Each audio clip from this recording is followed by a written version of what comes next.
revision series, and as the name is suggesting, it should be in a fast pace, and it is assumed that the student has already gone through the various details of the subject, and it is just a quick revision of the facts.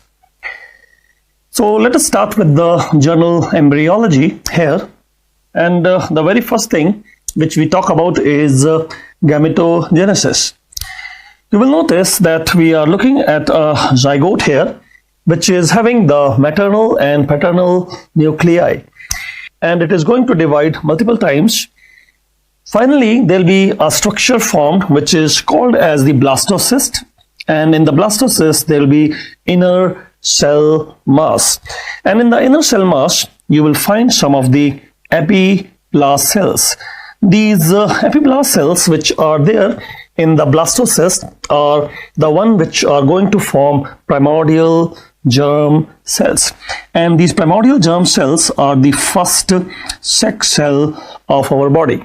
These primordial germ cells are going to give us gonocytes and the gonia, and then the primary and secondary gametocyte.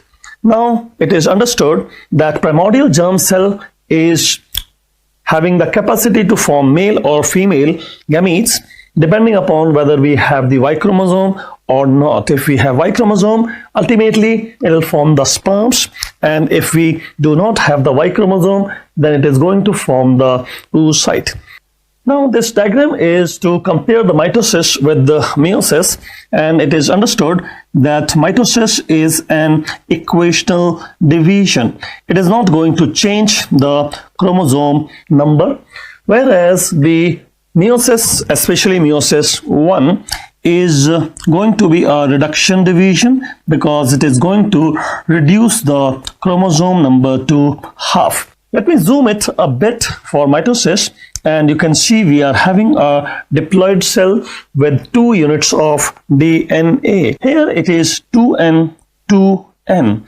The small n is number of chromosomes, and if you are looking at the capital N, that is the amount of DNA.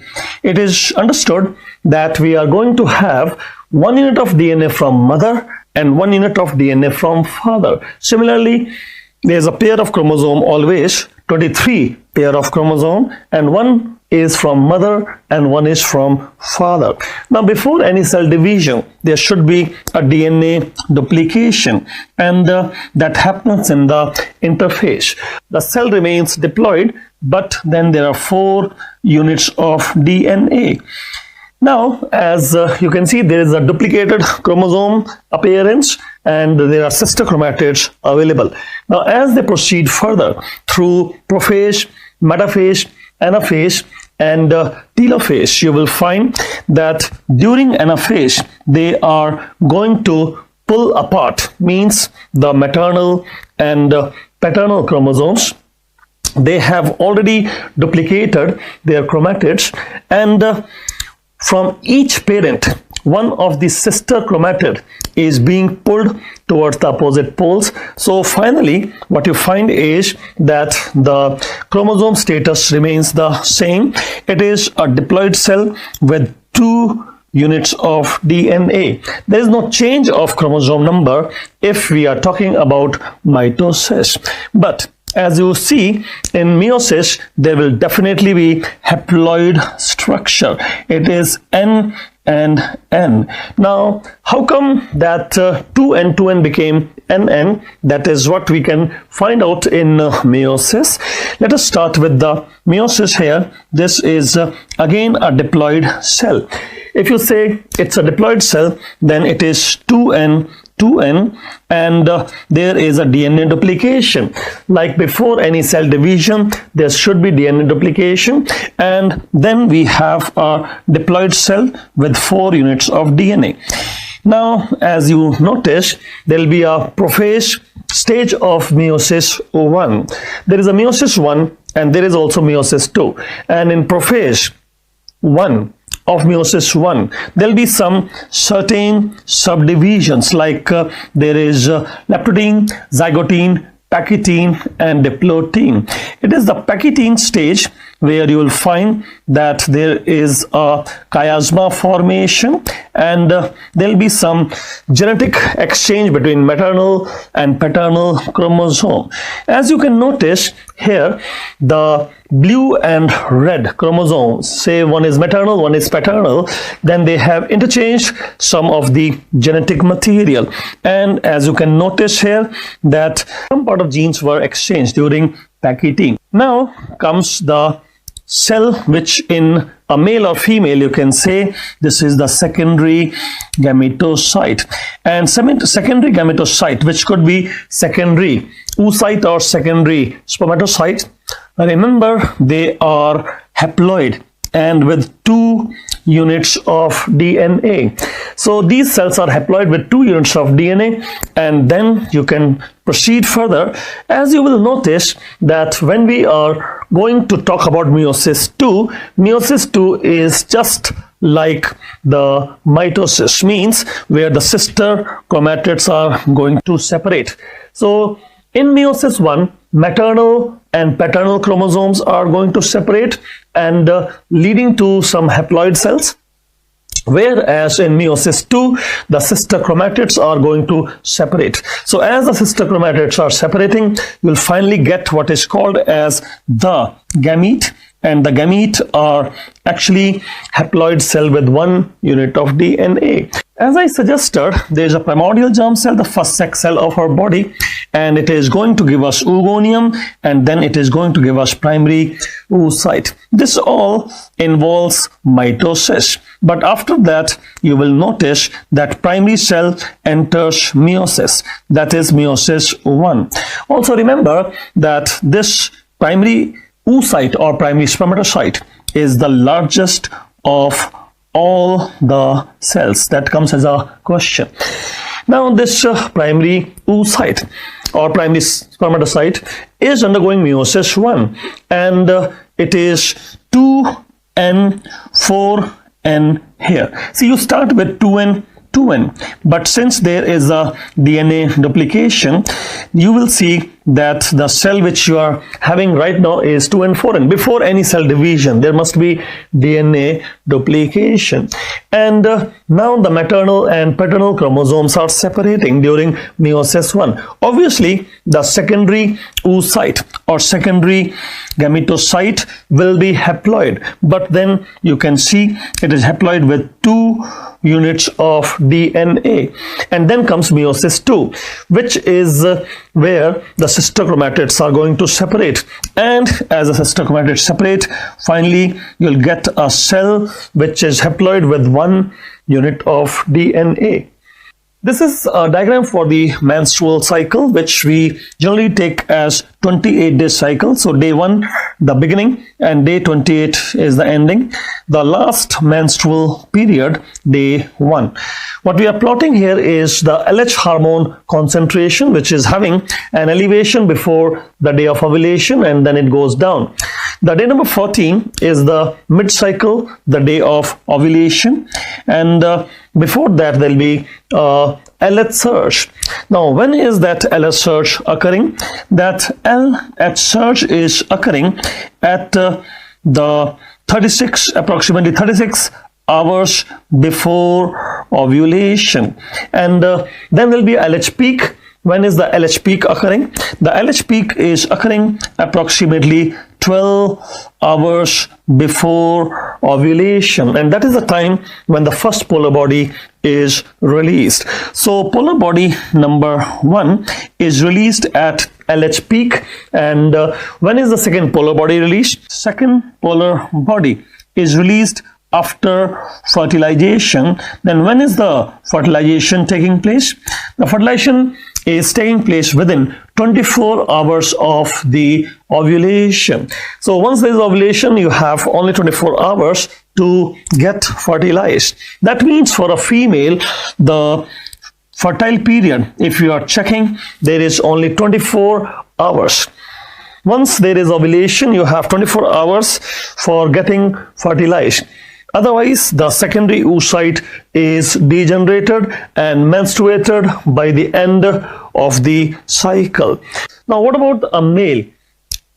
If the sperms were ejaculated in female, then how much long do they have to fertilize the oocyte? If you ask like that, then they'll have 2 days or 48 hours.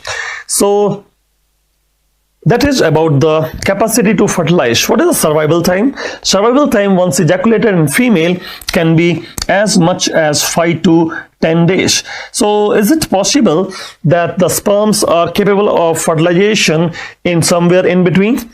Yes, it is observed that some females can be fertilized as long as 7th day of the ejaculation, but it is very rare. So there are two questions. Question number one, what is the capacity of sperm to fertilize the oocyte for how many days after ejaculated in female? You should answer it as 2 days only. And how much is the survival time? That could be 5 to 10 days as well. Understand that once the sperm is ejaculated in a female, maybe day number 12 or 13 or day number 14, then there is a chance that the baby will come. But if the sperms are ejaculated before day number 12 or after day number 14, then there is no chance that you'll have a baby. You have to wait for the next menstrual cycle. So before that or after that, no baby. The fertile period is only 3 days. That is day number 12 to day number 14. So day number 12 to 14 is the most fertile 3 days in menstrual cycle.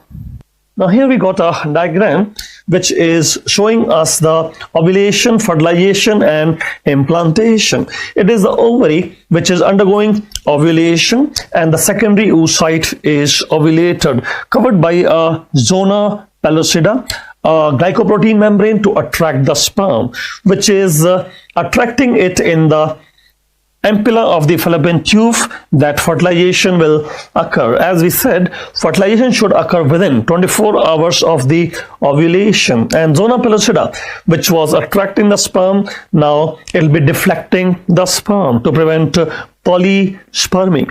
Day number 1 will have a single cell structure. Day number 2 will have 2 cell structure. Day number 3 will have the morula, and the morula can be actually 12 cell, 16 cell, 32 cell, 54 cell, though generally spoken we will say 16 cell. In fact, it is the advanced morula which is 16 to 64 cell stage, which enters the uterine cavity, and it is day number 4, and by the end of day number 4 it will become blastocyst, and this blastocyst is still covered by the zona pellucida, so you must lose it, and day number 5 it is lost.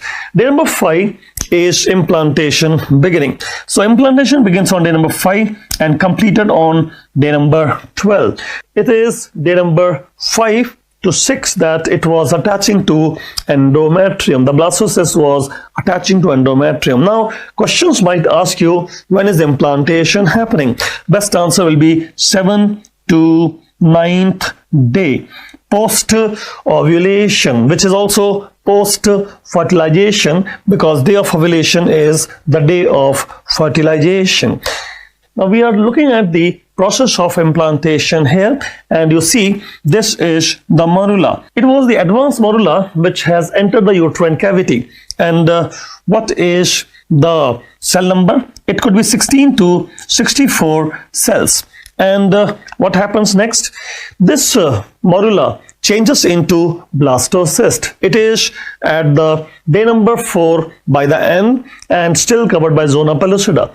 And there you can find that it is having an inner cell mass which is called embryoblast, which is going to form the embryo. And then there is a trophoblast, which is the outer cell mass, which is going to form placenta. These cells, which are embryoblast or trophoblast, they are going to divide into 2 each. And what will be that?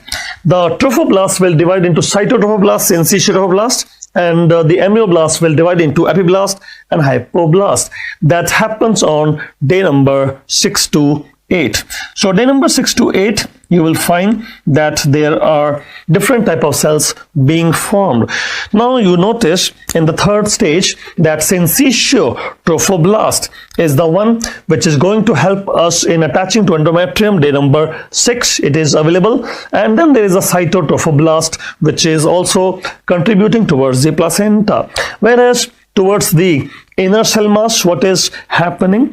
As you talk about the inner cell mass, you will notice that there will be the epiblast and hypoblast formed. There are two cavities also formed. Week number 2 is a week of 2. You will have the two cavities. The dorsal is amniotic cavity, ventral is the yolk sac cavity, and there are two cells which are called epiblast and hypoblast, and there are two cells which are called as syncytial trophoblast and the cytotrophoblast. Let us magnify this diagram now. As you will notice that this is the hypoblast which is ventral and the epiblast which is dorsal, and towards the dorsal side you have amniotic cavity. That means at the floor of amniotic cavity you have the epiblast, and at the roof of yolk sac cavity you have the hypoblast cells. And here you can see cytotrophoblast which are towards the embryo, and syncytial trophoblast which have lost their cell membrane, which are helping to attach to the endometrium, is going to help form the villi also. Remember, in the primary villi you have the syncytial trophoblast, then later there will be secondary and tertiary villi formed.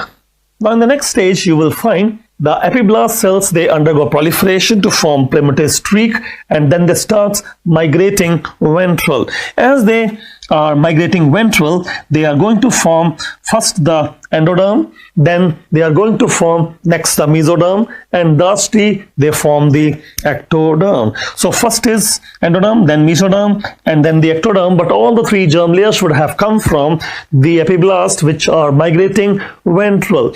In that process they are going to replace the hypoblast cells which move out of the embryo, because embryo is basically from epiblast cells. Let us look at this diagram in a different view as well. So here you can notice that there is a dorsal amniotic cavity, ventral is yolk sac cavity. At the roof of yolk sac cavity you have hypoblast which will be removed by epiblast migrating ventral, and these epiblast cells are actually undergoing proliferation to form primitive streak. Primitive streak appears at the caudal end of the baby, tail end of the baby, and migrates towards the cephalic end of the baby. But gastrulation is reverse. It is cephalocaudal. The three germ layers are first formed near the head, then towards the tail.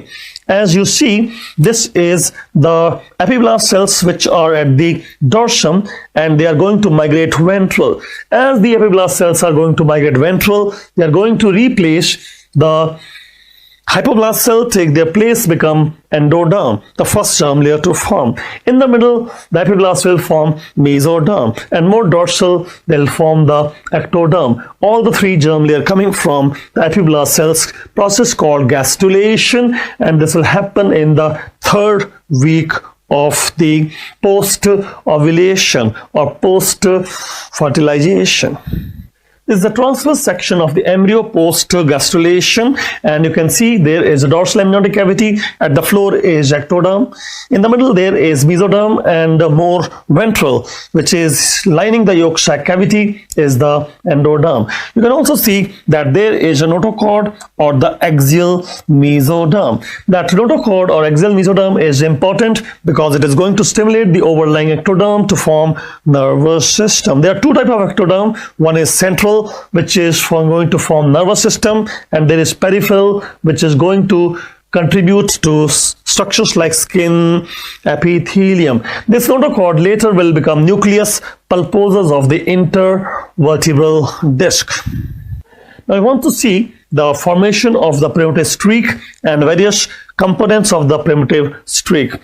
As I said, it will be appearing at the caudal end of the baby, and then grows towards the cephalic end of the baby. Let me draw the same diagram here. This is the dorsal view of the baby, and you can also mark that here is the caudal end, that is the tail of the baby, and that is the cephalic end or the head end of the baby. Towards the cephalic end develops a membrane which is called buccopharyngeal membrane, and towards the caudal end develops a membrane which is called cloacal membrane. But at present you will find that there were some epiblast cells, and these epiblast cells, which are lying at the floor of the amniotic cavity, they are undergoing proliferation, and that is to form the primitive streak. Now that primitive streak which we are talking about has three parts. There is a primitive groove, primitive pore, and primitive knot. So let us talk about that here. There will be a primitive groove, a primitive node, and primitive pit.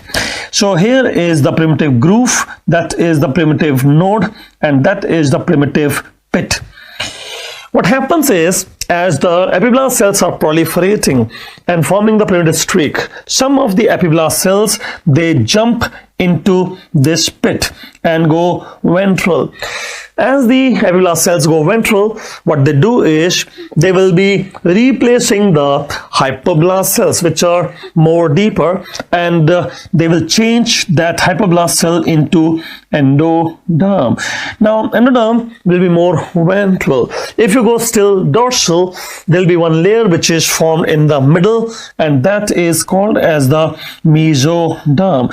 Even that mesoderm is formed by the epiblast cells which were going more ventral. So these epiblast cells, as they go ventral, they form endoderm, they form the mesoderm, and the epiblast cells which remain dorsal, they will be forming the ectoderm. So now at the floor of amniotic cavity you will have all ectoderm. You will also notice that this ectoderm and the endoderm, they fuse at some level towards the cephalic end, which is buccopharyngeal membrane, and then there is one cloacal membrane which is towards the caudal end. And this cloacal membrane, or maybe the buccopharyngeal membrane, they have no mesoderm. Why? Because there is a fusion of dorsal ectoderm with a ventral endoderm. Dorsal ectoderm, ventral endoderm, with no intervening mesoderm. Some of the epiblast cells, they were migrating towards the pit, and they go towards the buccopharyngeal membrane, and they are going to form the notochord. So notochord is formed by epiblast which are lying between primitive pit and the buccopharyngeal membrane. The notochord is also called as the axial mesoderm, and that axial mesoderm is important because it is going to stimulate the dorsal epiblast or dorsal ectoderm to form the nervous system there. Now we want to talk about various tubes which are formed by the germ layers. You will notice that at the floor of the amniotic cavity you have some ectoderm, and that form neural plate ectoderm, then will form a neural groove, and then it will form a neural tube. So as you see, this is the neural tube, and neural tube is going to form central nervous system, the brain and the spinal cord. Where is the gut tube coming from? If you are talking about the gut tube, then gut tube come from the endoderm lining the yolk sac cavity. You see, this is the endoderm which is lining the yolk sac cavity, and that endoderm is going to form the gut tube here. Then what about the cardiovascular tube? When you say cardiovascular tube, it will have cardiac muscles and the smooth muscles, and must come from mesoderm. So here we have got some mesoderm, and that mesoderm is the one which is going to form the cardiovascular tube. Mesoderm divides into several types, and you will see that later it is going to form cardiovascular tube there. So cardiovascular tube coming from mesoderm, gut tube coming from the endoderm, and the neural tube coming from the ectoderm. Now let us draw a diagram, transverse section of the embryo, which is showing the three germ layers. That is, the dorsal is ectoderm, and in the middle will have the mesoderm, and then more ventral will have the endoderm. The dorsal cavity is amniotic cavity and ventral is the yolk sac cavity. Let us talk about the ectodermal derivatives here. Actually, what happens is there will be a mesoderm which is going to form notochord or axial mesoderm. That notochord is important because it is going to stimulate the overlying ectoderm, and that is going to form neural plate ectoderm. Now, if that is the neural plate ectoderm, what is at the periphery? If you look at the periphery on the right side, left side, that will be the surface ectoderm. And what is the surface ectoderm doing on the right and left side? That surface ectoderm which we are going to talk about is following a rule that any external opening should be lined by surface ectoderm. If you say any external opening, that could be oral cavity, and in the oral cavity there are some glands formed like pituitary gland at the roof of oral cavity from the Rathke's pouch, and also you can talk about the salivary glands, parotid gland, submandibular gland, sublingual salivary glands. Now, this surface ectoderm is also going to form skin epithelium and the skin glands, like you have the sweat gland or sebaceous gland. Now, as you are talking about the neural plate ectoderm, which is going to form central nervous system, the brain and the spinal cord, what about the ganglia? Ganglia come from peripheral nervous system, and who is forming peripheral nervous system? There are some neural crest cells. We used to say that neural crest cells are going to be derived from the neuroectoderm, but recently we have realized that neural crest cells are the fourth germ layer. They come from the epiblast cells, and these neural crest cells are going to form peripheral nervous system, most of the ganglia. Now, not only they are going to contribute to peripheral nervous system, most of the ganglia, they also form secondary mesenchyme. Now, when you say they are going to form secondary mesenchyme, which is secondary mesoderm, it is mostly in the anterolateral area of the head and neck region, and in the head and neck region it is going to form the skull bones, it is going to form the eyeball mesoderm component, it is going to form pharyngeal arch components like the mandible bone, hyoid bone, and then it is also going to form episeptum, aorta pulmonary septum of the developing heart. In DiGeorge syndrome, there is a problem of the neural crest cell in the head neck region, and there can be skull defect, eyeball defect, pharyngeal arch defect like small mandible, and aorta pulmonary septum anomalies like there will be tetralogy of Fallot or transposition of great vessels,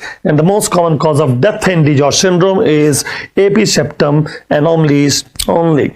Now, as we are telling that the neural crest cell forms secondary mesoderm will form skull bones, not necessarily all, because it is mostly in the anterolateral area. So posterior bones like the occipital bone would come from the primary mesoderm. If you are telling that there is a primary mesoderm which is going to form the occipital bone, there, what else the primary mesoderm is forming? Primary mesoderm will form everything in the body except this area, because that was from the neural crest cell secondary mesoderm.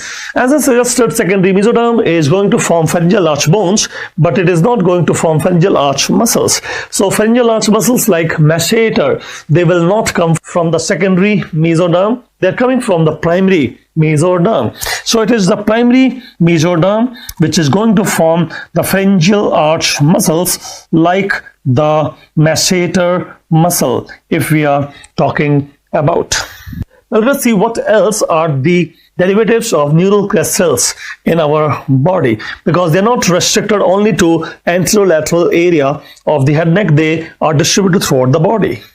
As we suggested, they are going to form the ganglia. That could be the sympathetic or parasympathetic ganglia, and even the dorsal root ganglia. As you are talking about the pre-aortic ganglia, that is celiac ganglion, mesenteric ganglia, or even the adrenal medulla, which is having some sympathetic neuron. If you say ibex ganglia means the ganglia, any ganglia, most of the ganglia come from neural crest cell, contributing to peripheral nervous system. And you can see most of the mesoderm of the eyeball come from the neural crest cell. Most of the skull bones, especially anterolateral, are coming from neural crest cell. Aortopulmonary septum, developing heart, is from neural crest cell. Neural crest cell is going to form malleus, incus, stapes, mandible bone, hyoid bone, all in the pharyngeal arches, and it is the mesenchyme of the head neck region.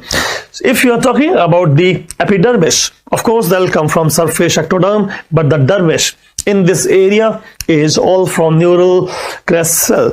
If we talk about the teeth, odontoblast, which form the dentine, is from the neural crest cell, though the enamel, which is superficial, that will come from the surface ectoderm. So surface ectoderm form the ameloblast, will form enamel, but the teeth as such is from the neural crest cell forming odontoblast. Here we are going to talk about the mesodermal derivatives. It is a transverse section of the embryo once again, and we notice that there is an axial mesoderm, which is the notochord. It is going to form nucleus pulposus of intervertebral disc later. Then you will notice that we have got one para-axial mesoderm, and that para-axial mesoderm is going to form the somite. Then there is one intermediate mesoderm. This is the intermediate mesoderm, and that intermediate mesoderm is going to form kidney, testis, and ovary, major portion of genitourinary system. Then there is a lateral plate mesoderm as well, and that lateral plate mesoderm is on either side, as you can see, and it is going to have two components. There will be a dorsal somatic lateral plate mesoderm, and there's a ventral visceral lateral plate mesoderm. It is a dorsal somatic which is going to form the parietal layers of peritoneum, pleura, pericardium, whereas the ventral visceral, which is splanchnic lateral plate mesoderm, is going to form visceral layers of pleura, pericardium, peritoneum.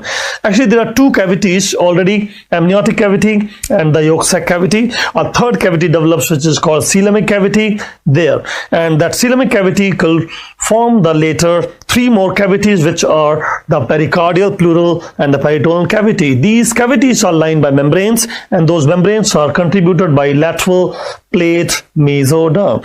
Also understand, dorsal somatic lateral plate mesoderm is going to form appendicular skeleton, like the humerus bone, femur bone.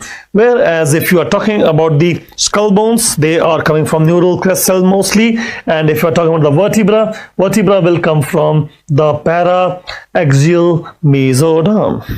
This para-axial mesoderm is going to form somite, and the somite will have three parts. And those three parts are called as the lateral one, dermatome, middle is myotome, and the middlemost is sclerotome. And sclerotome on each side form half of the vertebra. So half vertebra here, half vertebra there, fuse and form one vertebra, whereas the myotome will form muscles, mostly skeletal muscles, and dermatome will form dermis, that is the skin dermis. Here we are looking at the developing vertebra. As you can see, there is a notochord, which is the axial mesoderm, and it has stimulated the ectoderm to form nervous system, the neural tube. This neural tube later is going to form spinal cord, and the spinal cord is to be protected by a bone called vertebra. How the vertebra is formed is by the somite, which are dividing into certain components, but one of them is the sclerotome. And sclerotome, there are dorsal sclerotome, ventral sclerotome. The dorsal sclerotome, they will fuse to form the spine of the vertebra here, and if we are talking about the body would have come from the ventral sclerotome, and this is the notochord, which would have become the nucleus pulposus of intervertebral disc. Sometime it may happen neural tube is open, which is called as rachis and CSF is coming out. If the neural tube is open neural tube defect, which is rachis, even the vertebra is open and spine is bifid. That is a problem of the dorsal sclerotome not fusing and forming a spina bifida along with rachis. As I suggested, most of the skull bones will come from neural crestal, especially the facial skeleton and even the mandible hyoid bone. But if you say occipital bone or the vertebra bone, that would have come from somite or paraxial mesoderm. So vertebra come from paraxial mesoderm, the sclerotome portion of the somite. What about the upper limb and lower limb bones? If you say upper limb or lower limb bones, that would have come from lateral plate mesoderm, which has two components and is coming from the dorsal somatic lateral plate mesoderm, forming humerus bone, femur bone, appendicular skeleton. Now here we are looking at the endodermal derivatives, and the very first is gut tube. Gut tube, which come from the endoderm, will have a foregut here, and then you have the midgut there, and then you have the hindgut as well. As we are talking about the hindgut diverticulum, there will be a allantois which will enter the umbilical cord. As we are talking about the midgut diverticulum, it is vital intestinal duct which will also enter the umbilical cord. Then there is a foregut derivative, which is the respiratory tube. Respiratory tube developed from the endoderm of the foregut, and there are some pharyngeal pouches developing in the lateral wall of the pharynx from the endoderm of the foregut, later forming some glands like thymus gland, parathyroid gland. If we are talking about the liver and the pancreas, they are developing at the junction of the foregut midgut. They also come from the endoderm of the foregut. Whereas the hindgut, there develops a urogenital sinus, and that is going to form urinary bladder, and also the urethra and the lower part of the vagina come from the endoderm of urogenital sinus in the lower part of the hindgut, cloaca region. Now here we have got the amniotic cavity dorsal and the yolk sac cavity ventral, and dorsal is the epiblast cell, ventral is the hypoblast cell.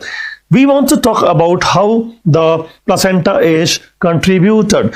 We'll see that a cavity developing now, which is extra embryonic coelomic cavity. Now, if you're telling that this is the extra embryonic coelomic cavity, it is going to divide the extra embryonic mesoderm into two parts. There is extra embryonic mesoderm which is towards the yolk sac, so we'll call it as the splachnopleuric extra embryonic mesoderm, and then beyond that, maybe lining the amniotic cavity or outside, that will be called as the parietal extra embryonic mesoderm or somatopleuric extra embryonic mesoderm.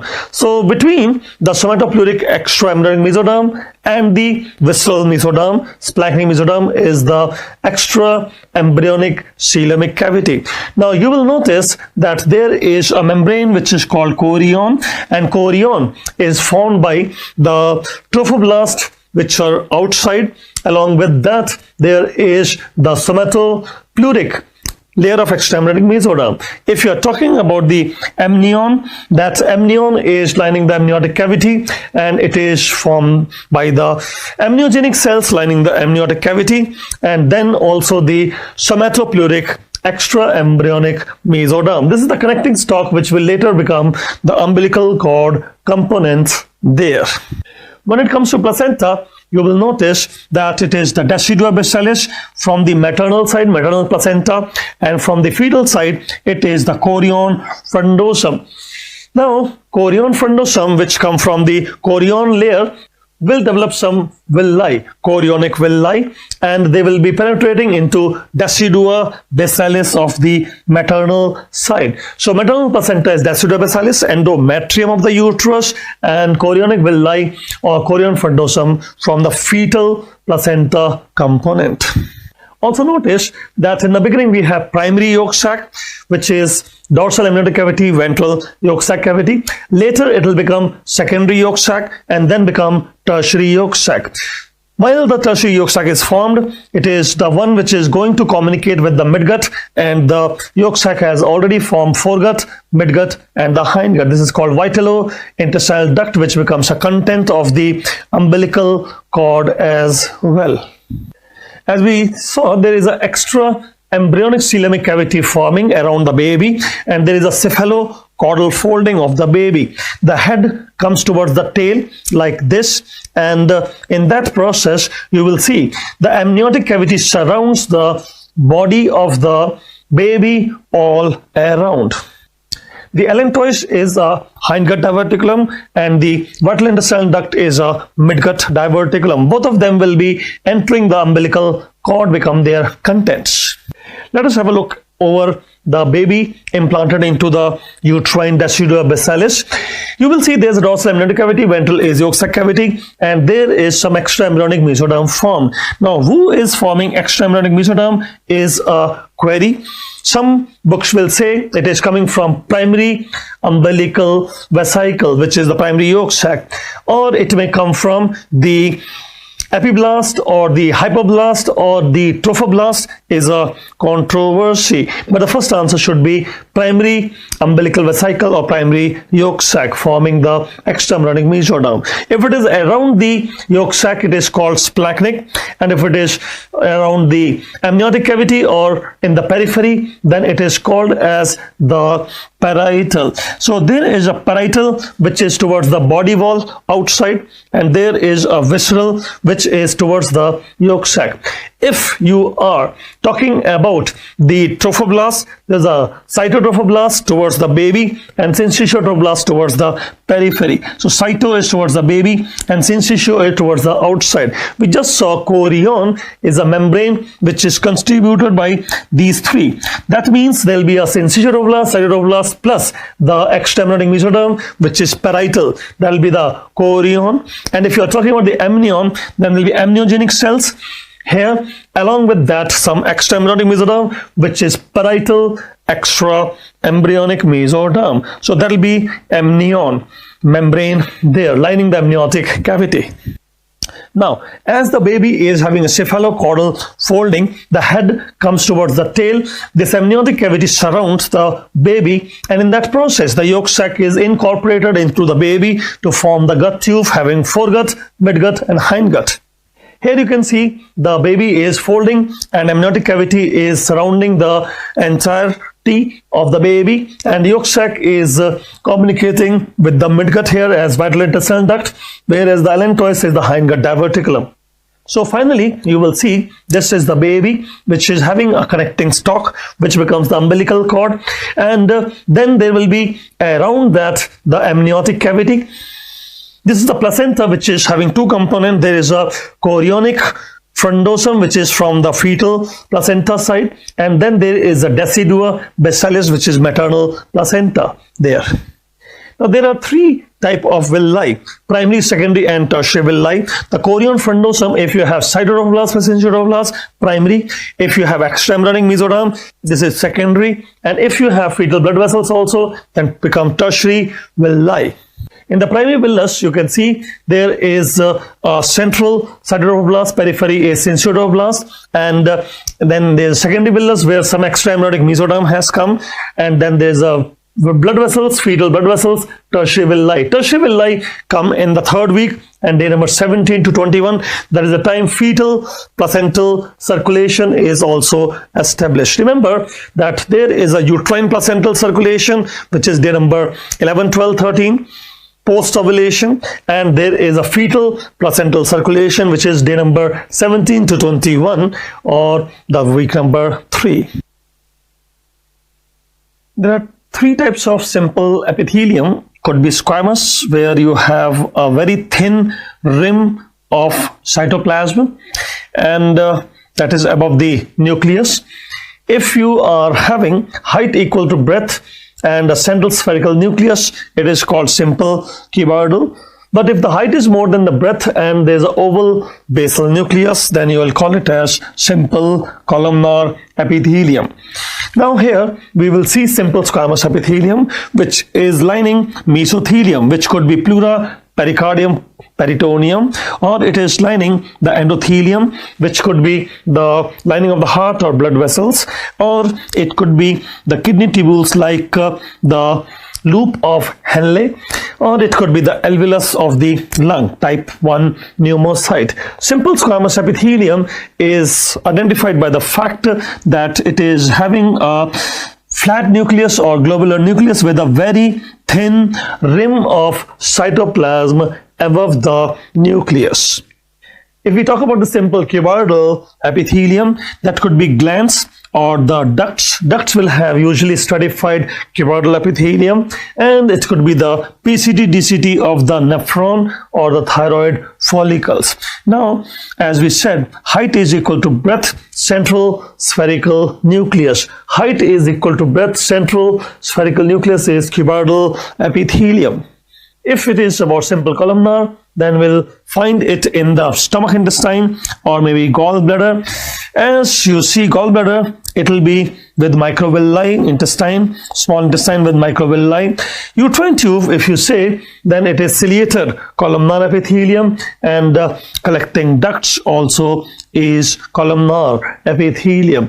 The height is more than the breadth, and oval basal nucleus is the identifying feature. There could be microvilli, there could be cilia, depending upon the locations. As you come to stratified, you will see there is pseudostratified ciliated columnar epithelium in the respiratory tube or the other parts like the epiglottis, but the laryngeal part of epiglottis. Here you will see there is multiple level of the nuclei. And why is that? Because the cells are having different heights, but it is not exactly stratified, so it is called pseudo stratified ciliated columnar epithelium in respiratory tube. If you are talking about the keratinized stratified squamous epithelium, that could be in the skin, and you will see that there are multiple levels of cell. The basal cells are columnar, and then there are cuboidal cells, and the superficial cells are squamous. So columnar, cuboidal in the basal layer, superficial cells are squamous. The superficial cells give the name stratified squamous epithelium.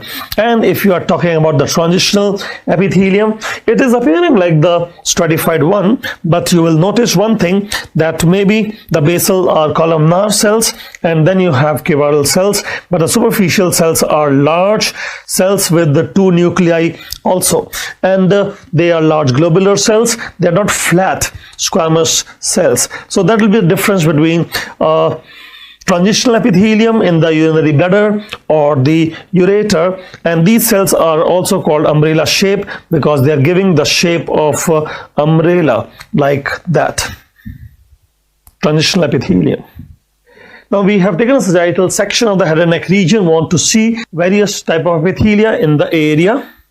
You will notice that nasal vestibule is the area where you will have stratified squamous epithelium, just like skin with the hair. Respiratory tube is respiratory epithelium, but with a few exceptions, like if you are looking at the nasopharynx, this is the area of the pharyngeal tonsil or adenoid. That is where you have respiratory epithelium. But if you are coming down here in the respiratory tube, there can be some exceptions like the epiglottis. If you are talking about the epiglottis, we'll see a magnified view, but only the laryngeal part of epiglottis is respiratory epithelium, not the lingual surface. Lingual surface will have the same epithelium as the tongue or oral cavity, and that is stratified squamous epithelium. In the tongue also, remember, if it is the dorsum of the tongue or the hard palate, then it will be keratinized epithelium.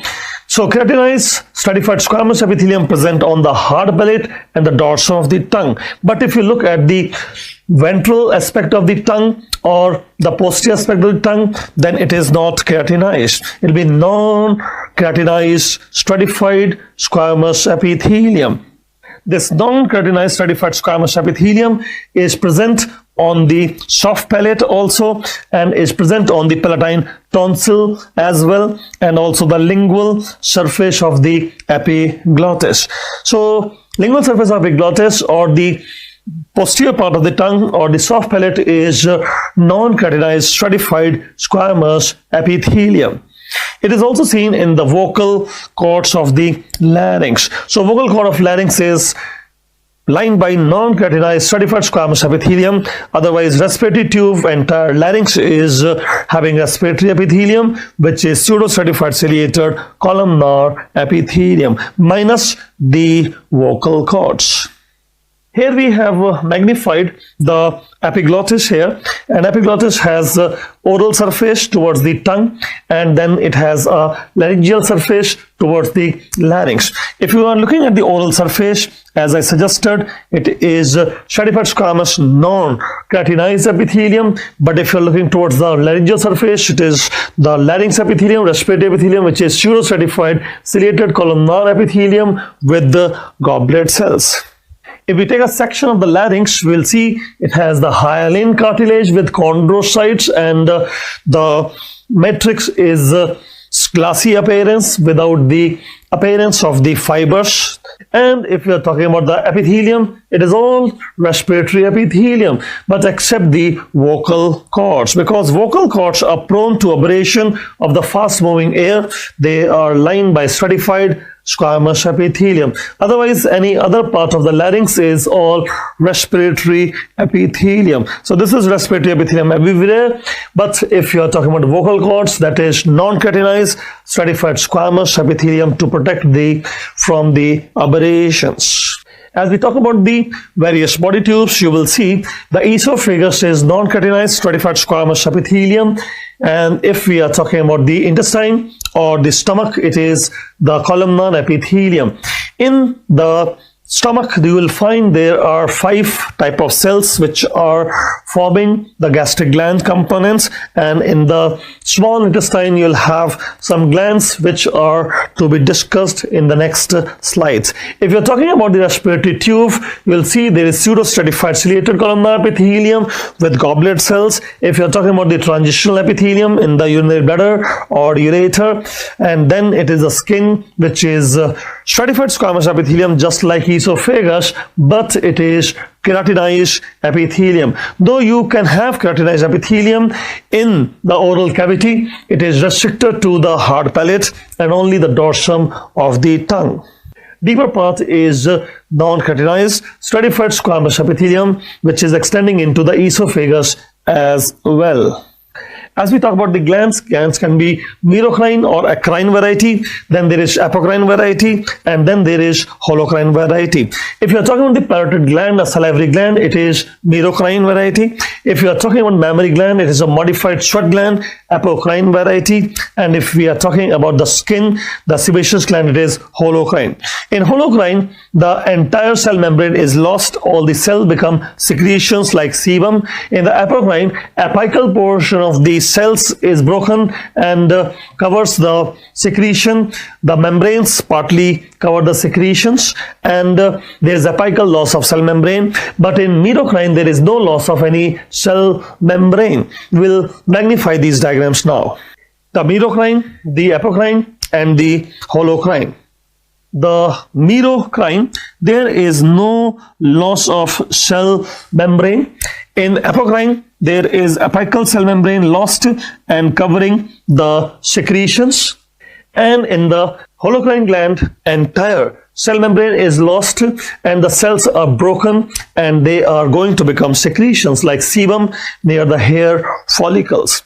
Here you can see that the peripheral cells have intact cell membrane and nuclei, but the cells towards the duct is having broken cell membrane and the nuclei, all the organelles becoming the contents of the secretion, which is sebum, and that sebum is going along with the hair follicle there. So it's a sebaceous gland with the holocrine variety of appearance. This is another diagram for the skin, and you can see this is the skin epithelium with the hair follicle there, and along with the hair follicle you'll have a gland which is the sebaceous gland here. And the sebaceous gland is identified with the fact that peripheral cells have intact cell membranes, but towards the secretion duct part it is getting dissoluted. All the organelles are being lost and coming out as secretions. Here is another classification of the glands. There can be serous glands, there can be mucinous glands, or there could be seromucinous. If you are talking about the parotid salivary gland, it is usually serous type of cells or a sinus scene. If you are talking about the sublingual, then it is mucinous type of the cell seen in the sinus, and if you're talking about submandibular gland, which is mixed salivary gland, it is seromucinous. Here you can see that even the serous demilunes are evident. Serous gland sitting on a mucous gland, serous demilunes, and mucous glands are identified by the fact they have empty look and light staining, whereas the serous glands are dark staining cells. We can have a look over the serous gland now. As I suggested, serous cells are dark staining cells compared with the mucinous, which is light staining, and you will find there is the cytoplasm which is polarized. If you look towards the basal area, there is more of rough endoplasmic reticulum, so that will be more darker. And if you are talking about the apical, there are some secretions coming out, so there will be zymogen granules stained. And if there is a supranuclear area, then there will be some Golgi bodies present. Let us have another diagram to have a clear view of the picture. So here is the nucleus, and there is some endoplasmic reticulum, which is rough endoplasmic reticulum with some ribosomes making some secretions. They are being packaged by the Golgi bodies, which are supranuclear, and then it is sending the secretions out into the lumen. The secretory vacuoles, they fuse with the membranes of the cell and send the secretions out. You will notice these Golgi bodies will have a receiving end and a sending end, and it will receive the packaging from the endoplasmic reticulum, and then it will package it and send towards the apical luminal surface. Here is the nucleus, and there you have the Golgi apparatus, and these are the secretory vacuoles towards the lumen. They are going. Also see that this is endoplasmic reticulum towards the basal side of the cell, and supranuclear is Golgi bodies and giving some secretions which are going out towards the lumen. Here's a diagram of the skin showing 5 layers. There is a stratum corneum, which is keratin fibers. Under that you have this stratum lucidum, the L, which is seen in the thick skin of palm and sole. Then there is a third layer, which is stratum granulosum, having keratohyalin granules involved in forming the keratin fibers for the first layer. And then there is a stratum spinosum, which is having some desmosomal attachment between cells, giving them spiny appearance. And then there's a basal layer, which is we will magnify to see some cells in the basal layers. So the very first is stratum corneum with a lot of keratin fibers coming from the third layer. Third layer is stratum granulosum, having the keratohyalin granules. And then this is the fourth layer, which is the called prickle cell layer or stratum spinosum. There you have a lot of desmosomal attachments which can be broken in case of pemphigus vulgaris, and desmosomal detachments leading to the separation of the cells. Intraepithelial lesion, pemphigus vulgaris, can lead to skin blisters. And the fifth layer, the stratum basale, having some cells which we need to find out. There is a melanocyte which come from neural crest cell, giving the melanin here. Then there is the Merkel cell, which is for the light touch sensation. It can be helping us to read Braille, though it is a slowly adapting receptor. It will help us to read Braille when we are learning to identify the characters of the Braille. And then there are stem cells which keep adding more layers of the skin as the skin layers are getting disintegrated. So there are 3 cells which we see in the basal layer. If you are talking about the Langerhans cell, which is antigen presenting cell of the monocyte phagocyte series, it will pick up the antigen from the skin, and it is not in the basal layer. It is somewhere migrating in this area and then carry the antigens towards the lymph nodes. So there's the skin again seen, the stratum corneum, the keratin fibers. Then you have stratum lucidum, which is not seen always and only seen in thick skin of sole and the palm. Then there is a stratum granulosum, keratohyalin granules, stratum spinosum, which is affected in pemphigus vulgaris, and stratum germinativum, where you can have Merkel cell. Deep to that will be the sub-epithelial connective tissue, which is dermis. In the dermis, you have this Meissner corpuscle, which can also help us in the detection of the braille. It is a rapidly adapting receptor which can help us to read braille faster. But if you have to choose between the Merkel and the Meissner, then I prefer that Merkel is a better answer for reading braille. Let us compare the two again. So as I'm suggesting, there is a Merkel cell which is slowly adapting receptor, which is better for reading braille as compared with the Meissner corpuscle, which is a rapidly adapting receptor, can help us read braille but is poorly localizing the braille characters. As you see, it is in the superficial dermis. If you come into a deep dermis, then there will be Pacinian corpuscle, which can carry the pressure and vibration. And in the deep dermis, you also have Ruffini receptor. Ruffini receptor is for detecting the dermal stretch. It is a slowly adapting receptor, but the Pacinian corpuscle is a rapidly adapting receptor. As we talk about the cell junctions, you will see towards the apical surface, we have the tight junction, which is also called zona occludens. Under that, we have zona adherens, and then we'll have desmosome, which is called macula adherens. And still below that, we'll have the gap junction, which is a hexagonal nexus structure, like a tunnel between two cells allowing free exchange of molecules like amino acid and glucose. Then there is the half desmosome, hemidesmosome, which is attaching cell to the basement membrane. Hemidesmosomes have integrins, as the cell adhesion molecule can be damaged in bullous pemphigoid, whereas the desmosomes have cadherins, which are damaged in pemphigus vulgaris. Intraepithelial lesion, pemphigus vulgaris, and this is subepithelial lesion, bullous pemphigoid. In cardiac muscles, the junction, cell junction absent is tight junction. Otherwise, it has the zona adherens, it has macula adherens, it also has gap junctions. Gap junctions are actually important at these levels, which is intercalated disc, the intercalated disc between the two cells, cell junction. The gap junction is important, working like an electrical synapse and allowing the transference of the ions.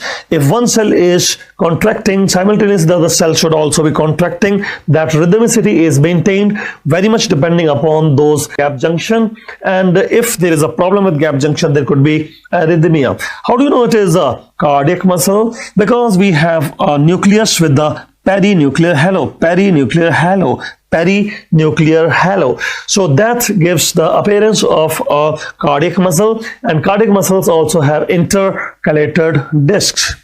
As you compare the skeletal muscle with cardiac and smooth muscles, you will see the skeletal muscles is a syncytium, very long cell fibers and multinucleated.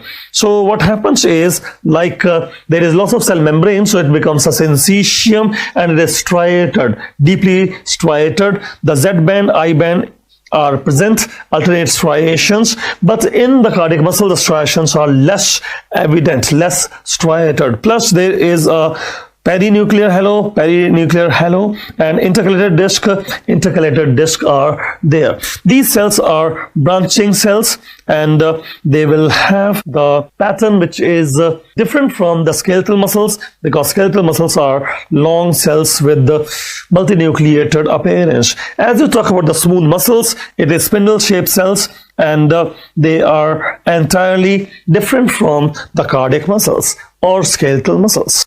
As it comes to connective tissue, there can be loose irregular connective tissue with less of the fibers, and there can be dense with more of the fibers. The loose irregular connective tissue we will see in the lamina propria, which is subepithelial connective tissue, or it could also be seen in the superficial papillary layer of the dermis.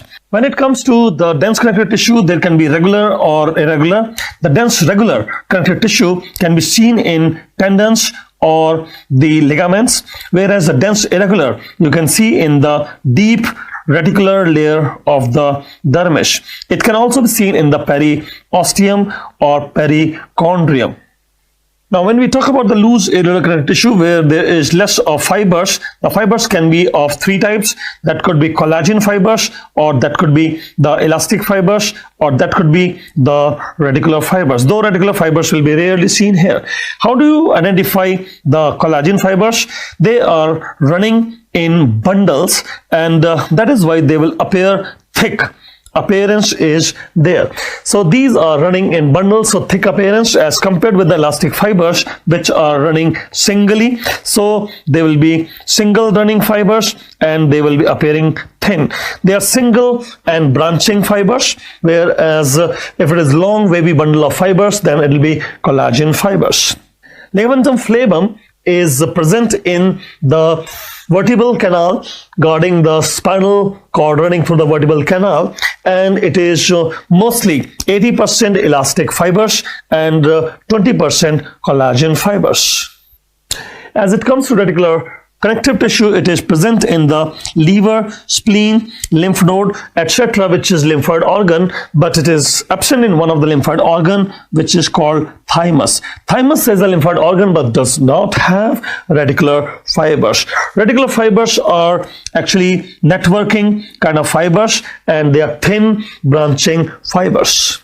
When it comes to dense regular connective tissue, we have told it could be a tendon or it could be a ligament where there is a thick wavy bundle of fibers running parallel with each other.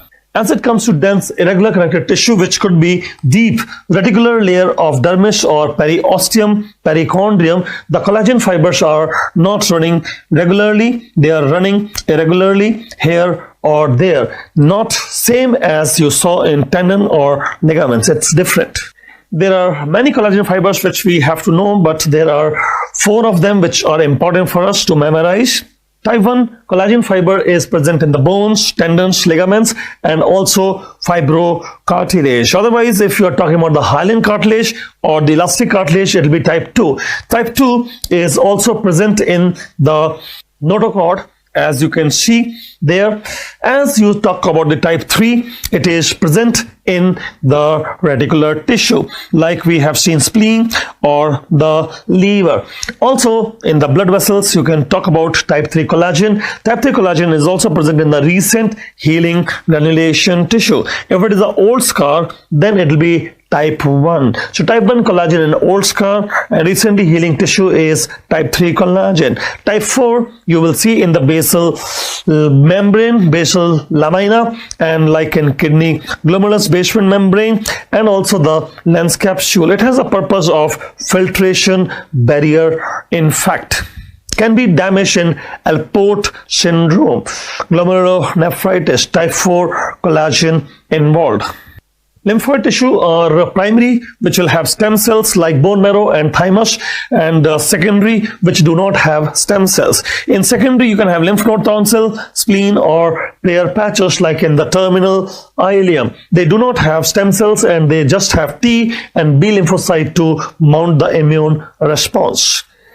As you talk about the lymph node compared with the thymus or the spleen, let us have an overview. The lymph node is identified by the fact that it will have a large subcapsular sinus filled with the lymph, and then it will have the cortex and paracortex. Then you will have a medulla. In thymus, you will see there are multiple lobules and separated by some septa. There will be a peripheral cortex inside medulla, peripheral cortex inside medulla, peripheral cortex inside medulla, and in the medulla you can have Hazel's corpuscle also. That is for the multiple lobulated format of the thymus. And when it comes to spleen, you will have red pulp and white pulp. Let us look at more details of spleen now. So spleen is having this lymphoid nodules, which is the condensation of the WBC's lymphocytes, that is the white pulp, and 80% rest all is the red pulp. If you say red pulp, then red pulp will have 2 things. One is the splenic sinusoids, which are filled with mostly the RBCs, and then the splenic cords of Billroth, which is some reticular tissue, reticular fibers, and reticulocytes in between. So here we have the cords of Billroth, which are enclosing the splenic sinusoids, which are filled with lot of RBCs there. Red pulp, 80% of the spleen is red pulp. This all tissue is red pulp, and red pulp, but this is white pulp. What is in the white pulp? Let us see now. White pulp will be actually the splenic nodules, which are basically B lymphocyte, and then there will be an artery which is eccentric artery, and surrounding that eccentric artery, which is actually called as the central arteriole, there will be some T lymphocytes, peri-artery lymphatic sheath. Let me show you peri-artery lymphatic sheath or T lymphocytes surrounding the B lymphocyte in the germinal follicle in the other part of the diagram. Here you can see one central artery is coming. Though we call it as central artery, it is never in the center. It is eccentric only. And around that you have some peri-artery lymphatic cells, and those are the T lymphocytes. So T lymphocytes surrounding the artery, they will be also coming in the region of the lymphoid follicles. The lymphoid follicles as such is B lymphocyte, but in the periphery along with the artery can come the T lymphocytes also. So as you can notice, the red pulp is this area which is splenic sinusoids with cords of Billroth, but in between you have the white pulp also. This is the white pulp and white pulp here, and as you see the collection of lymphocytes. In the lymphoid follicle, you'll have the B lymphocyte, but in the periphery, around the central arteriole can come T lymphocyte. Peri-artery lymphatic sheath is T lymphocyte, and the lymphoid follicle itself is B lymphocyte. This is white pulp of the spleen. When it comes to cartilage, hyaline cartilage is called hyaline because it has the hyalos appearance of the matrix. There is collagen fibers present but not visible because matrix has the same refractive index as the collagen fibers, though collagen fibers will be visible in the fibrocartilage. So there are long wavy bundle of collagen fibers which are evident in fibrocartilage, not evident in the hyaline cartilage. Chondrocytes here are forming bunches of chondrocytes, but in fibrocartilage there will be rows of chondrocyte, one chondrocyte running after other in a row. So more of fibers, which are alternating bands of the fibers between rows of chondrocytes, as compared with the hyaline cartilage where it's more of chondrocytes, less of collagen fibers, and those collagen fibers are not even evident there. In elastic cartilage, you will see there are elastic fibers which are thin, singly running branching fibers along with the chondrocytes.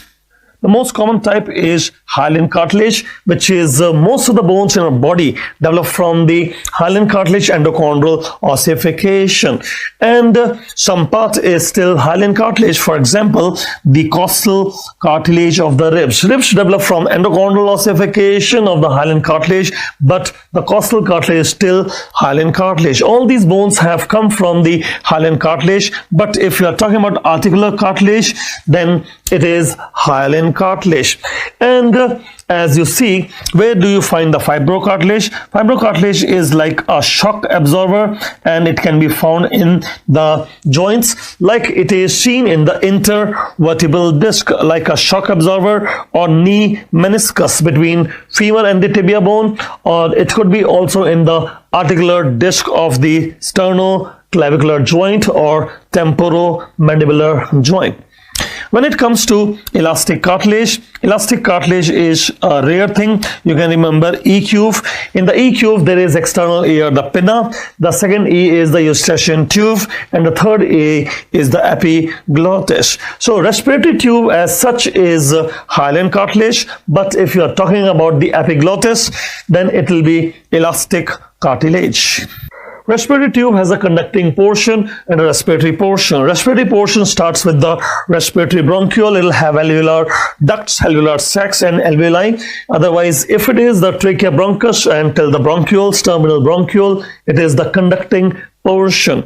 Respiratory tube has hyaline cartilage, but that hyaline cartilage will be stopping at the level of the bronchus only, because then it is replaced by smooth muscles in the bronchioles. Bronchioles do not have hyaline cartilage. They have replaced it by the smooth muscles for bronchoconstriction and bronchodilation. Also, you will notice that the goblet cells are present only till the level of bronchus, and in the bronchioles you don't have goblet cell. So goblet cell and the hyaline cartilage, they are disappearing at the level of bronchioles, which have small lumen as compared with the bronchus or trachea. In the beginning, there is pseudostratified ciliated columnar epithelium, but as you come down, they will find that at the level of terminal bronchiole, there is columnar changing into cuboidal in the respiratory bronchiole. Respiratory bronchiole, it is becoming cuboidal, and at the level of the bronchiole, you will see that the bronchiole itself is mostly type 1 pneumocyte, which is flat squamous epithelium, though interspersed is type 2 pneumocyte, which is cuboidal for secreting the surfactant. This is the diagram of a bronchus lumen, which is lined by epithelium, which we have told that changes into the ciliated columnar epithelium gradually. And then it is having the hyaline cartilage, but this hyaline cartilage will be disappearing at the level of bronchioles, replaced by some of the smooth muscles, though you have smooth muscles in the bronchus also, but more of smooth muscles and less of hyaline cartilage at the level of bronchioles. These are the alveoli. In the alveoli, you will find that most of the surface area covered by type 1 pneumocyte, which is simple squamous epithelium, though interspersed will be some cuboidal type 2 pneumocyte giving surfactant as well. When it comes to oral cavity or the pharynx esophagus, it is the non-keratinized stratified squamous epithelium, but when it comes to stomach, it is the columnar epithelium. There is a stratified squamous epithelium, columnar junction, squamo-columnar junction, and that is prone to metaplasia, dysplasia, cancer, especially in the case of gastroesophageal reflux disease, Barrett esophagus. Barrett esophagus is actually replacing the stratified squamous epithelium with columnar epithelium. Normally, we'll have a Z-line, zigzag line, and that is 2 centimeter above the gastroesophageal junction. And that 2 centimeter line can be going more proximal in case of gastroesophageal reflux disease, and making this 2 centimeter columnar epithelium as 5 or 6 centimeter. That'll be dangerous. Normally, this columnar epithelium is having a junction with the stratified squamous epithelium, squamo-columnar junction, and these junctions are prone to metaplasia, dysplasia, and cancer. Barrett esophagus is a predisposing condition for adenocarcinoma lower esophagus. Stomach has various parts, like beginning is cardia, ending is pylorus. Then you have a body of the stomach which has an elevated portion, also fundus. If you are talking about the stomach, it will produce acid, and that is produced by parietal cells. Parietal cells, which are also called as oxyntic cells, give HCl and the intrinsic factor, and mostly in the body, especially the fundus part of the body, will have more of acid production. But there is less of parietal cell in the cardia and the pylorus. There is more of mucus cell here, because you have to neutralize the acid. Acid should not move into esophagus because there will be ulceration, and acid should not move into duodenum to prevent ulceration. You should have more of mucus cell at the pylorus, less of parietal. Same applied for the cardia. So cardia and pylorus will have more of mucus cell, less of parietal. Parietal cells are more in the body, especially the fundus region. If we talk about the histology, then upper half of the gland will have the mucus cells and the parietal cells, and in the lower half of the gland you have the chief cell and the enteroendocrine cells. So chief cell are basically at the fundus or base of the gastric gland, along with neuroendocrine cell, and parietal cell is towards the upper half of the gland. Parietal cell is pink in color, more of eosinophilic nature, and the chief cell is blue in color, more of basophilic nature. It is a columnar cell with oval basal nucleus, the chief cell, having some zymogen granules, which is peptide enzyme, whereas parietal cell is pink eosinophilic cell. A cuboidal cell will central spherical nucleus. It gives the hydrochloric acid and also the intrinsic factor. As you see in the gastric gland, more superficially you will have the pink cell or parietal cell, and more towards the base you will have the dark cell, blue color, that is the chief cell. The parietal cells, which are pink color, they give you the appearance of the fried egg appearance, and as compared with the chief cells, which are blue, more basophilic in nature and towards the base of the gastric gland. When we come to the small intestine, which is duodenum, jejunum and ileum, you will find that there is three things which are increasing the absorption, and there will be the mucosal fold, which are called plica circularis, and then there will be villi and microvilli. The villi, microvilli, or plica circularis are absent in the stomach and the large intestine. Even in the small intestine, the jejunum has more of the plica circularis and the villi, microvilli. It is reduced in duodenum and reduced in ileum as well. The mucosa-associated lymphoid tissue marls is present in the lamina propria and more prominent in the terminal ileum, forming the pair patches. In the duodenum, we have submucosal glands, which are Brunner's gland, that is identifiable feature for duodenum. And as I said, the jejunum will have more of plica circularis, more of villi and microvilli, more active in absorption. Here is a diagram for the Brunner's gland, which is in the proximal half of the duodenum. So proximal half of the duodenum will have Brunner's gland, and Brunner's gland actually is involved in neutralizing the acid which come from the stomach. It will create alkaline media for neutralizing acid, and it is also giving some hormones like urogastron. The urogastron is basically inhibiting the parietal cell to produce less of the acid, and number two, it is also epithelial growth factor to heal the ulcer faster and also reduce the incidence of the ulcer by inhibiting parietal cell and inhibiting acid production by the stomach. The Brunner's glands are typical glands. They are in the submucosa. Normally you don't find glands in the submucosa of the GIT, but it is present in the proximal duodenum with microvilli. The submucosal glands are also seen in the esophagus. In the small intestine, there are the enterocytes, which are columnar cells for absorption. You have the goblet cells, which are having this empty appearance of the mucus, and then you have the Paneth cells.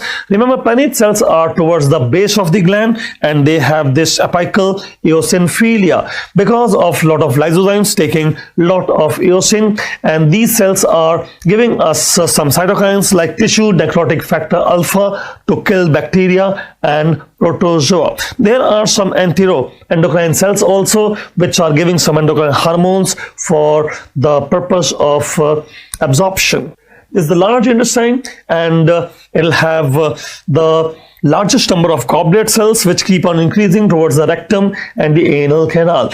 Anal canal, you'll have some transition going on, and anal canal has actually 3 zones to discuss. As you talk about the anal canal 3 zones, you will see there will be a colorectal zone, which is columnar epithelium, and then there will be anal transition zone, and then there will be a squamous zone. Now, colorectal zone, columnar epithelium, just like intestine, but anal transition zone, which is above the dentate line, or what is called as the pectinate line here. This dentate line or pectinate line, above that is anal transition zone, where you find columnar epithelium changes into cuboidal and the squamous, and then below that is the squamous zone. You have stratified squamous epithelium. Squamous zone also will have one line, and that is called as the white line of Hilton, and both of these areas are stratified squamous epithelium, but above that it is non-keratinized, and below that it is keratinized, just like true skin. So here is the anocutaneous line, white line of Hilton. Below that is true skin, which is keratinized epithelium with sweat and sebaceous gland, but above that you don't have sweat or sebaceous gland. This is the pectine region, non-keratinized stratified squamous epithelium, and there is no sweat gland or sebaceous gland in that area. Here we are looking at the liver, and we have taken a section of the liver showing the DAV structure, that is the duct, artery and the vein. If you say it is the artery, hepatic artery, if it is the vein, portal vein, and if the duct, and it is the bile duct. The food we eat, the nutrients are absorbed by the portal vein from the intestine and stomach and carried to the liver for metabolism. That nutrients which will reach the hepatocytes will metabolize the food nutrients and then be pushed towards the central vein. From the central vein, it will go towards the hepatic vein and the inferior vena cava and the heart. Also, the liver requires some oxygen, so heart will send the blood into hepatic artery. Hepatic artery brings the oxygen. The ratio between the two blood flow is hepatic artery has 20% blood flow, whereas the portal vein has 80% blood flow. Look at the lumen of the two as well. So the hepatic artery brings the oxygen, which will be given to the hepatocytes, which will then give back the CO2. That CO2 will be received by the liver sinusoids, and they will be carrying it towards the central vein, towards the hepatic vein, towards the inferior vena cava, and towards the heart, which will then push it towards the lung for the oxygenation. The hepatocytes also make the bile. That bile will be put into this bile duct and into the second part, the duodenum, for emulsification of fat and digestion of the fat. Let us now magnify this diagram so that we can see the liver sinusoid. There is a perisinusoidal space of Dece as well. As you magnify, you will see inside the sinusoid you have the Kupffer cell, a modified hepatocyte, and the perisinusoidal space you have the hepatic stellate cell of Ito. Let's still magnify the area. So here you see this is the liver sinusoid filled with the blood, which will have the Kupffer cell, which is sending some pseudopodia towards the hepatocytes in a perisinusoidal space of Dece. There you have the microvilli of hepatocytes also, and filled with plasma, as the epithelium of the sinusoid is fenestrated. There are some windows and fenestrations in the endothelium. Now the cells, the hepatic stellate cell of Ito, are in the perisinusoidal space, and these cells are basically for the helping us absorption of vitamin A. They can also form fibers.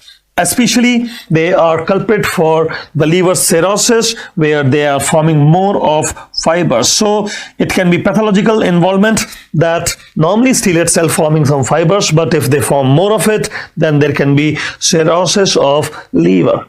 The liver is having some units, like there is a old classical lobule, which is hexagonal, then came the triangular, which is portal lobule, and then came which is the functional, which is liver acinus. If you are talking about the hexagonal, which is old classical, it was based upon the central vein in the center, but when we were talking about the portal lobule, it was based upon portal triad, which is duct, artery, and vein at the center, and the central veins at the three angles of the triangle, which is portal lobule. Then came the new concept, which is portal sinus, which is latest, and it is functional. If it is followed, then it will be the duct, artery, and vein, which are in the center, and in the periphery there will be more of oxygenated area, and then less oxygenated area, and the least oxygenated area. Towards the central vein there will be least oxygenated area. Similarly, if you are talking about the toxins will be more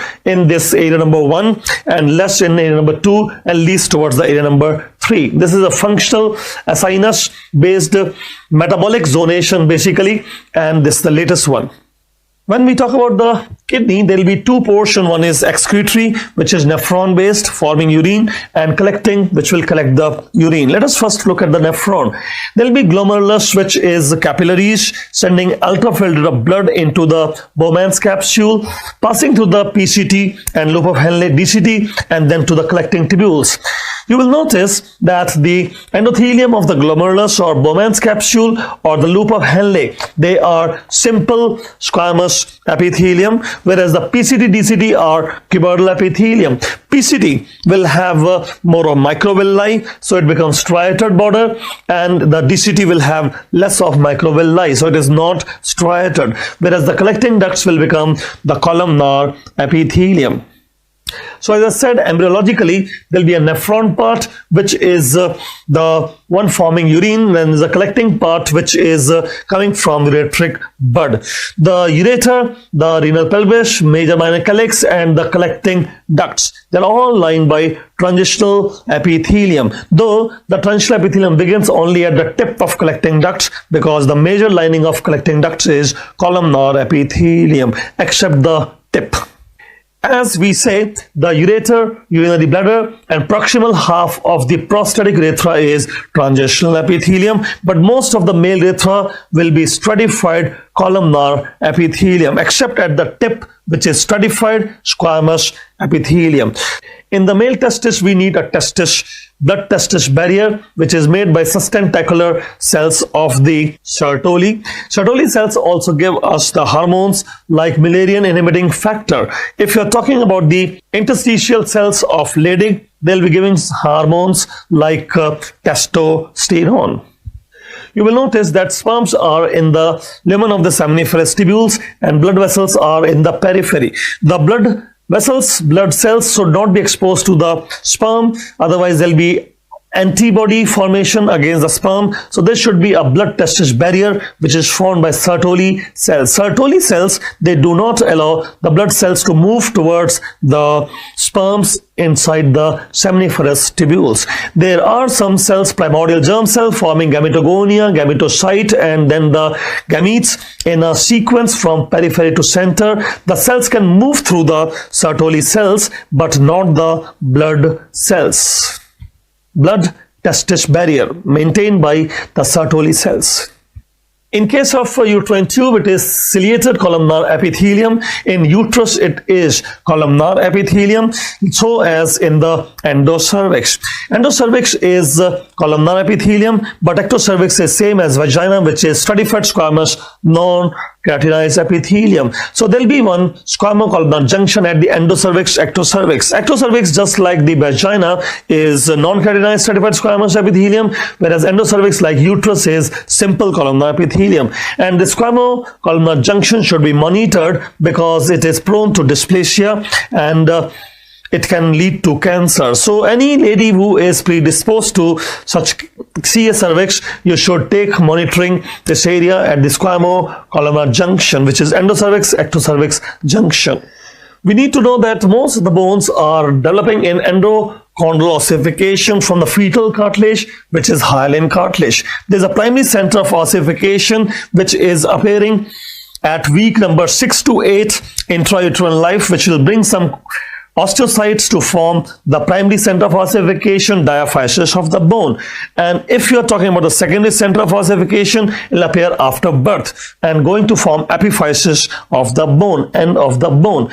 Now, as you see, the bone is growing. There will be a growth plate, and that growth plate is basically the one which is going to be replaced by metaphysis later.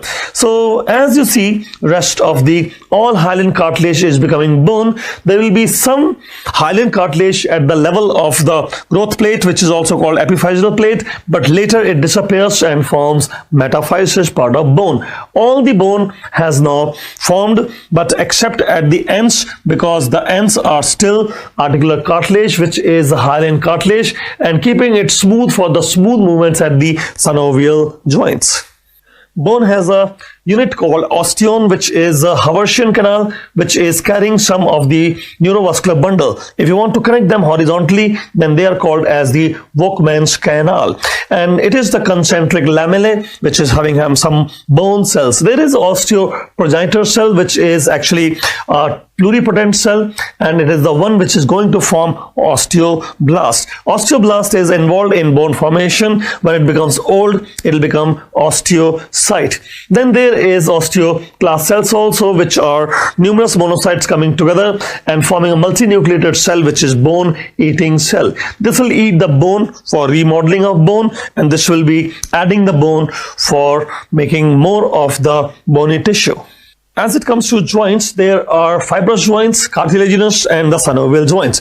Fibrous are three types. There is suture, gomphosis to thin socket joint, and syndesmosis. Suture in the skull and the gomphoses are immobile joints, and whereas syndesmosis are slightly mobile joint. That could be middle radial ulnar joint or inferior tibiofibular joint. When it comes to cartilaginous variety, you will see there's a primary cartilaginous joint like synchondrosis, secondary cartilaginous like symphysis. If you say epiphyseal diaphyseal joint, where bones are connected by plate of hyaline cartilage, the epiphysis and diaphysis, that is immobile joint. But if you are talking about midline intervertebral joint, where the two bones are connected by fibrocartilage and some hyaline cartilage, then it is called symphysis, slightly mobile. One other example is pubis symphysis, sacrococcygeal joint. They are all slightly mobile joints.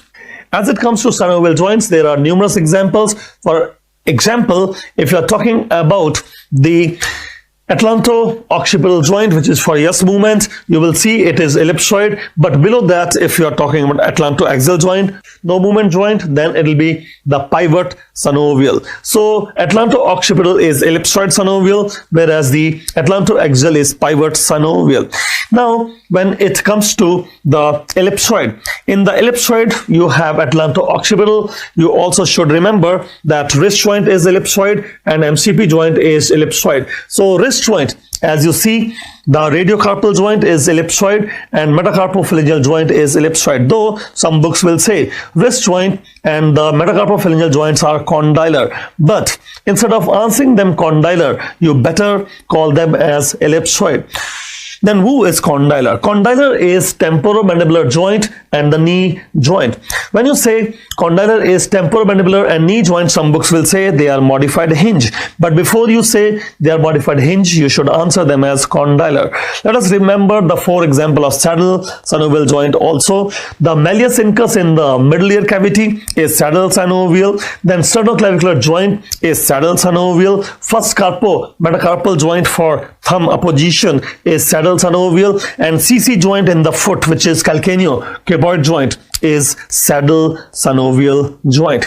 When it comes to ball and socket, you will see incus stapes in the middle ear cavity, the shoulder joint, the hip joint, and also you will find that there is a talocalcaneonavicular joint, which is ball and socket synovial joint. Synovial joints are freely mobile joints.